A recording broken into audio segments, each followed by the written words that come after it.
नमस्कार दोस्तों, स्वागत है आपका बिहार समाचार में। आइए जानते हैं आज बिहार की बड़ी और महत्वपूर्ण खबरों को। उससे पहले आपसे एक अनुरोध है कि लाल बटन दबाकर चैनल को सब्सक्राइब कर लें और वीडियो को एक लाइक कर दे दोस्तों। तो आज की पहली मुख्य समाचार निकल कर आपको बता दें कि सीएम नीतीश ने तय किया 5 साल का लक्ष्य। बिहार के 120 शहरों में बनेंगे बाईपास और फ्लाईओवर। बता दें कि राज्य के शहरों में यातायात को सुगम बनाने के लिए अगले 5 साल में 120 बाईपास बनाए जाएंगे। 4154 करोड़ रुपए से बनने वाला 31 बाईपास नेशनल हाईवे पर और बाकी 89 स्टेट हाईवे व अन्य सड़कों पर बनाए जाएंगे। इनकी कुल लंबाई 708 किलोमीटर होंगी। मुख्यमंत्री नीतीश कुमार ने सोमवार को यह ऐलान किया। चलिए जानते हैं अगली खबर को। वैक्सीन के लिए कोविन पोर्टल पर करना होगा रजिस्ट्रेशन। मोबाइल पर आएगा एसएमएस, जानिए पूरा प्रक्रिया। बता दें कि अगर आप कोविड-19 वैक्सीन लगवाना चाहते हैं तो आपको कोविन ऐप पर यानी कोरोना पर जीत ऐप पर अपना रजिस्ट्रेशन करना होगा। पहले फेज में स्वास्थ्यकर्मी और पुलिसकर्मी के साथ साथ बुजुर्गों को कोरोना टीका लगाने के बाद दूसरे चरण का टीका लगवाने के लिए स्वास्थ्य विभाग के पोर्टल पर सेल्फ रजिस्ट्रेशन की सुविधा उपलब्ध कराई जाएगी। जिले के लोग इस पोर्टल पर रजिस्ट्रेशन कराएंगे। इनके बाद ही उन्हें कोरोना का टीका लगेगा। इस निर्णय के तहत 50 साल से कम उम्र के उन लोगों को प्राथमिकता के आधार पर कोरोना का टीका लगाया जाएगा जो पहले से बीमारी से पीड़ित हैं। चलिए जानते हैं अगली मुख्य समाचार को। अब बिहार मेट्रो में शुरू हुई नियुक्ति प्रक्रिया। जी हाँ, ये जॉब्स जाने कितने पद और कैसे करें आवेदन। नए साल में पटना मेट्रो की काम को रफ्तार दिया जाएगा। पटना मेट्रो प्रोजेक्ट को तेज़ी से आगे बढ़ाने के लिए नए पदाधिकारियों की बहाली का फैसला लिया है।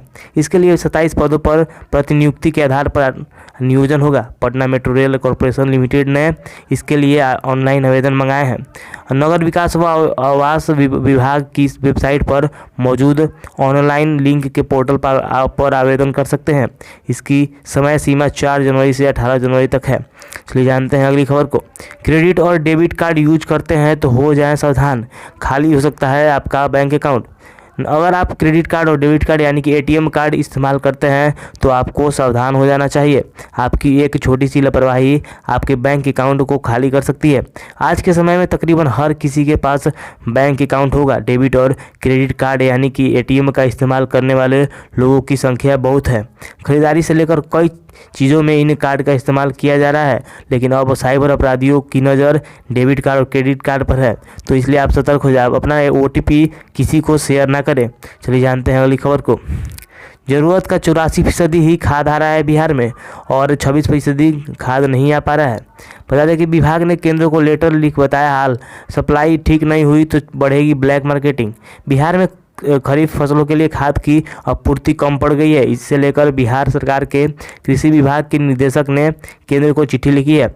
रसायन एवं उर्वरक मंत्रालय को भेजी गई इस चिट्ठी में देसी यूरिया के साथ आयातित यूरिया की भी कमी को लेकर चिंता जताई गई है। कृषि विभाग ने केंद्रीय मंत्रालय को भेजी अपनी इस चिट्ठी में पिछले साल नवंबर और दिसंबर में बिहार को मिले देसी और विदेशी यूरिया के आवंटन का पूरा ब्यौरा देते हुए जल्द पर्याप्त मात्रा में यूरिया उपलब्ध कराने की मांग की है। चलिए जानते हैं अगली मुख्य समाचार को। बिहार के 8 जिलों में खुलेंगे 40 सैनिटरी पैड बैंक। पंचायत स्तर पर महिलाओं को मिलेगा रोजगार। किशोरियों को महामारी के कठिन दिनों की तकलीफ को कम करने के लिए बिहार के 8 जिलों में सैनिटरी पैड बैंक खोले जाएंगे।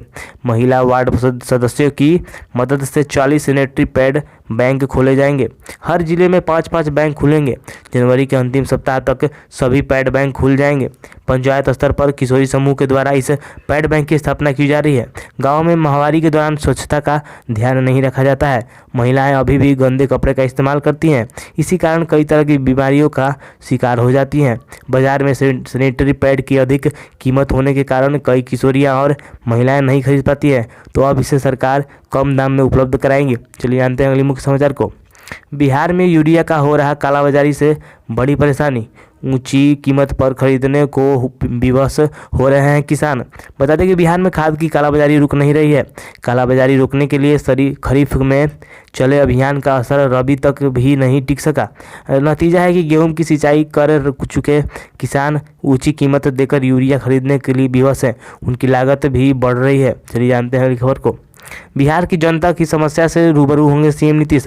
मुख्यमंत्री नीतीश कुमार ने कहा कि राज्य में जल संचयन को लेकर बड़े बड़े तालाबों का निर्माण होगा। इसके लिए जितने पैसों की जरूरत होगी राज्य सरकार देगी। मुख्यमंत्री सोमवार को अधिवेशन भवन में जल जीवन हरियाली अभियान में जन भागीदारी बढ़ाने को लेकर आयोजित कार्यक्रम में बोल रहे थे। वहीं सीएम ने यह भी कहा कि जल्द ही जनता के दरबार में मुख्यमंत्री कार्यक्रम फिर शुरू होगा। उन्होंने कहा कि यह कार्यक्रम कब से शुरू होगा, इस पर निर्णय शीघ्र ही लिया जाएगा। चलिए जानते हैं अगली खबर को। कोरोना संकट के बीच बिहार में स्कूल तो खुले पर बिना तैयारी ज़्यादातर कक्षाएं नहीं चल पाई। बता दें कि बिहार में कोरोना संकट के बीच 296 दिनों बाद बिहार के माध्यमिक विद्यालय खुले, लेकिन ज़्यादातर स्कूलों में कक्षाएं नहीं चली। अधिसंख्या स्कूलों में पठन पाठन आरंभ करने की तैयारी नहीं होने से कक्षाएं नहीं लग सकी। न तो रोस्टर बने थे, नहीं और इवन सम विषम में बांटकर छात्रों तक इसकी सूचना पहुंच पाई थी। हालांकि सोमवार को स्कूलों ने इसकी तैयारी की और माना जा रहा है कि मंगलवार से कक्षाएं पटरी पर लौटेंगी। चलिए जानते हैं अगली खबर को। कृषि कानूनों के और विरोध और किसानों के समर्थन में आज से बिहार में जाप की किसान मजदूर रोजगार यात्रा। कृषि कानून के विरोध और किसानों के समर्थन में बिहार में जन अधिकारी पार्टी मंगलवार से किसान मजदूर रोजगार यात्रा की शुरुआत करेगी। पार्टी के राष्ट्रीय अध्यक्ष पप्पू यादव ने कहा कि यात्रा की शुरुआत वीर कुंवर सिंह की धरती से होगी। साथ ही 23 जनवरी को नेताजी सुभाष चंद्र बोस की जयंती पर राजभवन मार्च निकाला जाएगा। 26 जनवरी को युवा परिषद द्वारा हर जिले में किसान विरोधी सरकार के खिलाफ ट्रैक्टर रैली निकाली जाएगी।